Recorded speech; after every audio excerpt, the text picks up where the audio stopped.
Hello everyone, this week we are in Parashat Mishpatim. Mishpatim means laws, legalities, and this parasha is the sixth parasha, the sixth story in the book of Exodus, the book of Shmot.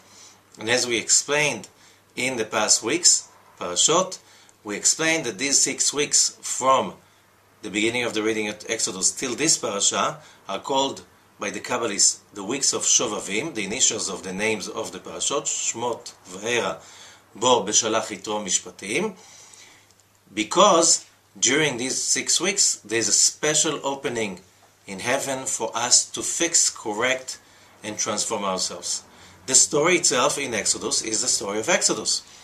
The Israelites leaving Egypt, and we explained that leaving of Egypt is our story, leaving our own bondage, our own slavery, because each one of us has a lot of aspects of slavery, either to what people say, either to anger, upset, fears, so many other things that affect us. And as long as a person is a slave, he cannot or she cannot be servant of the light or the child of the light, because you cannot be a slave and at the same time be a creator.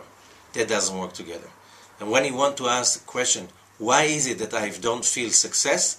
Why is it that I'm not feeling happy? Why is it that I need all the time temporary reliefs and instant reliefs or all kinds of other stuff to make me happy and it doesn't last? It's because I am a slave to what our society is teaching us I'm supposed to do, I'm supposed to be in order to be happy, and I'm not really connected to who really I am. This is a part of the Creator in the image of God. A human being has been created. So, during these 6 weeks, the Kabbalists have special prayers, meditations, and that's what we spoke about during the last weeks. Now, it's a conclusion, and therefore, the name of the parasha is Mishpatim. You know, when you want in Israel to go to law school, you go to school of Mishpatim, which means that's legalities. And the whole parasha is about legalities. And this is especially known as the basic of the Hebrew law. However, if we go into the reading of Parashat Mishpatim word by word, without the interpretations, without the commentaries, we are in trouble. Because it sounds terrible. When it says an eye for an eye, a tooth for a tooth, a hand for a hand, and a leg for a leg, that sounds terrible. Which means, if I bumped into somebody and hurt his leg, my leg should be hurt. That's what court has to do.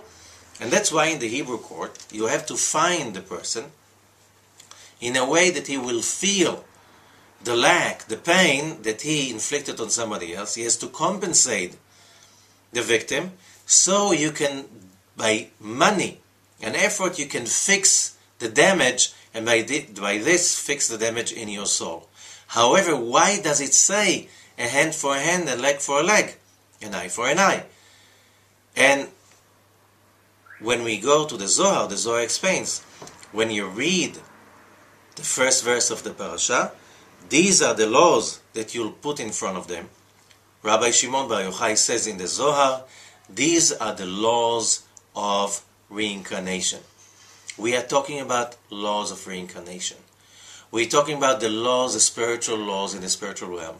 Yes, to take an eye, to knock somebody's eyes out because of court, this is totally illegal, because if we go to the basic universal laws, which are called the 7 Noahide laws, the laws that were established between Noah and his offsprings, which means all of humanity, and the Creator after the flood, it says clearly, one of them says you cannot cut a leg or limb or part of an animal while still alive and eat it, or just cut it off.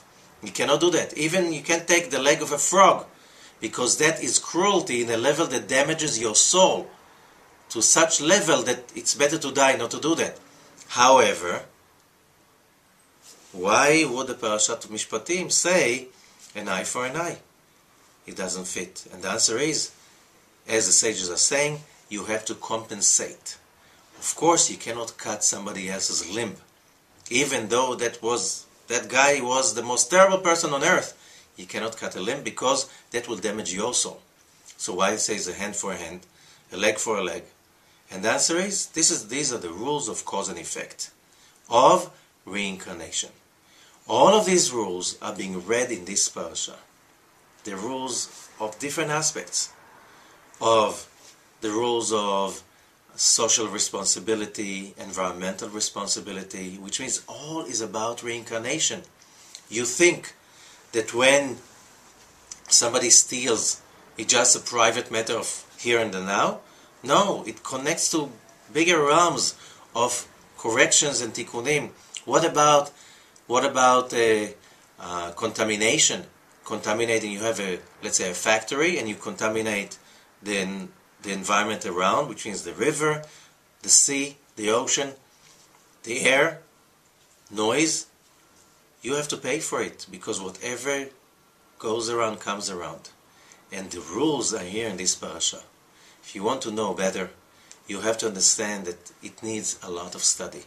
And therefore you have a lot of classes on our site, reincarnation, learning, reading, do the work, read the Zohar, and good luck to all of us being successful, that during this week, during this period of the year, will come out much more free.